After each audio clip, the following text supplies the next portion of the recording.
네, 오리틴 여러분 안녕하세요. 사순절 동안 큐티를 통해 함께 말씀을 묵상하고 있습니다. 오늘 묵상할 말씀은 누가복음 18장 15절에서 30절까지 말씀입니다. 개인 성경을 찾아서 함께 말씀을 묵상해 주세요.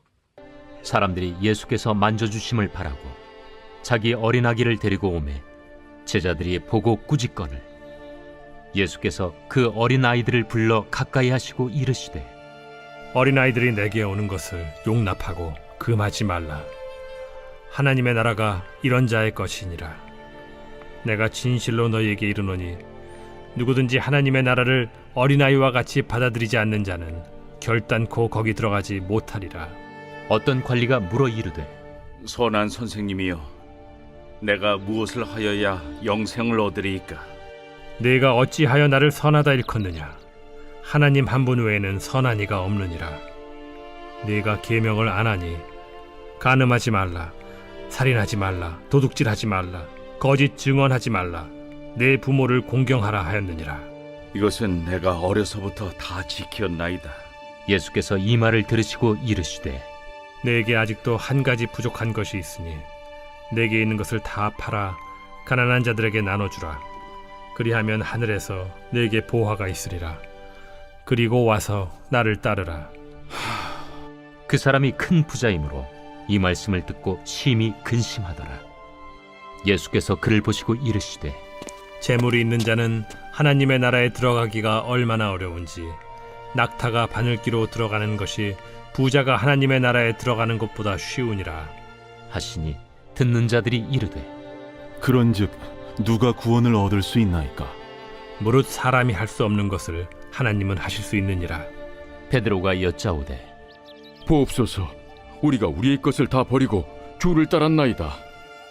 내가 진실로 너희에게 이르노니 하나님의 나라를 위하여 집이나 아내나 형제나 부모나 자녀를 버린 자는 현세에 여러 배를 받고 내세에 영생을 받지 못할 자가 없느니라.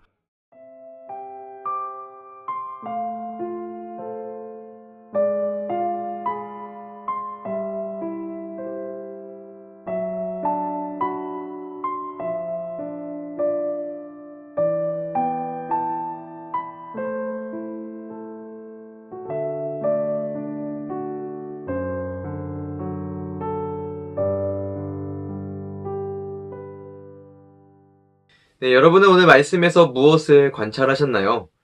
말씀 가운데 나에게 주시는 교훈은 무엇인가요? 그리고 나에게 필요한 새로운 실천의 적용점은 무엇인지 여러분의 생각을 댓글 또는 카카오톡 단체방에 공유해 주세요. 목사님은 오늘 하나님 나라에 들어가기 쉬운 자에 대해 묵상해 보았습니다. 예수님께서는 어린아이를 가까이 하시며 하나님의 나라가 이런 자의 것이다 라고 가르쳐 주십니다. 반대로 말하면 어린아이와 같지 아니하면 하나님 나라에 들어가지 못한다라고 합니다. 그래서 어린아이와 같은 자가 하나님 나라에 들어가기 쉬운 자라고 말할 수 있겠습니다. 이어서 한 부자가 예수님께 묻습니다. 어떻게 하여야 영생을 얻겠습니까? 그 부자는 어려서부터 계명도 잘 지켜왔습니다. 하지만 예수님이 그의 재산을 팔아 나눠주고 나를 따르라 하니까 큰 부자이므로 근심하여 돌아갔다라고 합니다. 예수님은 이에 대해 재물 있는 자가 하나님 나라에 들어가기가 어렵다라고 말씀하십니다. 그러면서 하나님의 나라는 그 나라를 위해 자기의 것을 버린 자가 그 나라를 받는 것임을 말씀하십니다. 목사님은 오늘 말씀을 보면서 어린아이와 어른의 대조를 생각해 봅니다. 이것은 재물이 많은 자와 재물이 없는 자의 대조가 될 수도 있겠죠. 또한 작은 자와 큰 자의 대조가 되기도 합니다. 예수님의 가르침은 일관됩니다. 작은 자가 높아진다. 재물이 없는 자가 하나님 나라에 들어가기가 쉽다. 하나님의 나라는 어린아이와 같은 자의 것이다. 그리고 이 세상에서 버린 자가 하나님 나라에서는 받을 것을 기대하게 됩니다. 그래서 먼저는 말씀을 보며 나 자신에 대해 생각해 봅니다. 나는 부자인가? 아니면 가난한 자인가? 한국의 상황에서 보면 목사님은 부자라고 말할 수는 없을 겁니다. 그러나 눈을 들어 세계를 보면 저는 너무나 큰 부자입니다. 한국에서는 가진 게 없는 것처럼 보이지만 세계를 대상으로 생각해 보면 가진 게 너무 많은 자입니다. 그러면서도 나누지 못하고 더 높은 내가 되려고 쌓는 일에만 신경 쓰고 있는 것은 아닌가, 그렇게 나 자신을 돌아봅니다.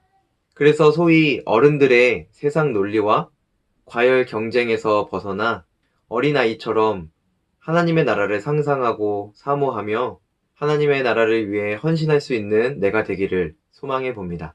오늘 말씀을 보면서 실천에 대한 부분을 생각해 보았습니다. 요즘 뉴스를 보면 이주민 노동자의 수가 점점 증가한다라고 말합니다.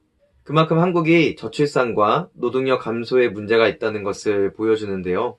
그 대안이 이주민 노동자들인 것이죠. 반대로 이주민 노동자들에게 한국은 코리안 드림입니다. 한국에서 받는 노동의 임금이 자국에서 받는 것보다 훨씬 높기 때문입니다. 만약 내가 한국에서 한 달에 300만 원을 버는데 다른 나라에서 한 달에 3천만 원을 벌 수 있다고 하면 너도 나도 그 나라에 가고 싶겠죠? 그러나 한국보다 10배 이상 임금이 높은 나라는 없습니다. 한국은 이미 선진국이기 때문입니다. 그러나 한국보다 10배 이상 임금이 낮은 나라들은 많이 있습니다. 그만큼 이주민 노동자들의 나라와 한국의 격차가 크다는 것인데요. 이에 따르면 목사님은 그만큼 부자다라는 것을 생각해 봅니다.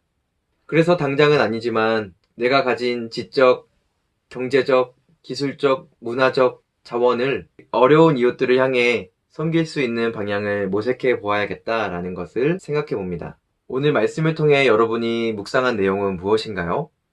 여러분의 생각을 여러분의 표현으로 기록하여 댓글 또는 카카오톡 단체방에 기록해 주세요. 묵상을 공유해준 친구들에게는 선물을 드리고 싶습니다.